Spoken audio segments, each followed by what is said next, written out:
Офтальмологическая бригада, которая состоит из 2 хирургов и медсестры, второй день не отходит от операционного стола. За эти дни к врачам обратились 75 пациентов с различными заболеваниями глаз.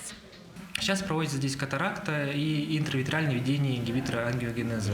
То есть такими заболеваниями, как уже сказал, по катаракте и также заболевания сетчатки. Это как диабет, различные макулярные отеки, возрастная макулярная дегенерация.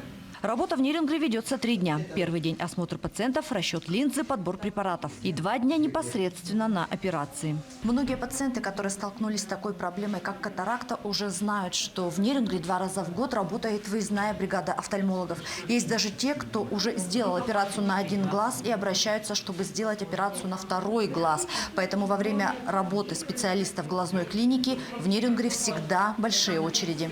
Один из таких пациентов – Анатолий Клименко. Отмечает, что после успешно проведенной операции выездными офтальмологами заметно улучшилось зрение, здоровье и настроение.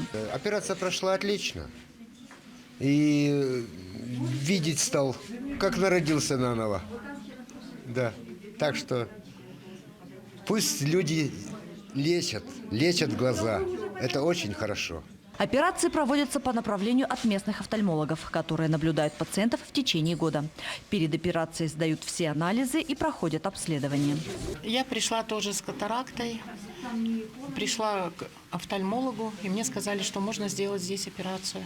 Но я иду первый раз, конечно, у меня страх есть, но так как отзывы очень хорошие, положительные, поэтому решила сделать операцию. Все оборудование и расходные материалы выездные офтальмологи привозят с собой. Выездная помощь позволяет нерюнгринцам бесплатно получить необходимую медицинскую помощь на месте, не выезжая в другие города. И благодаря такому сотрудничеству каждый год в Нерюнгри проводится более 100 операций по удалению катаракты. Ирина Жданова, Андрей Гаянов, Нерюнгри.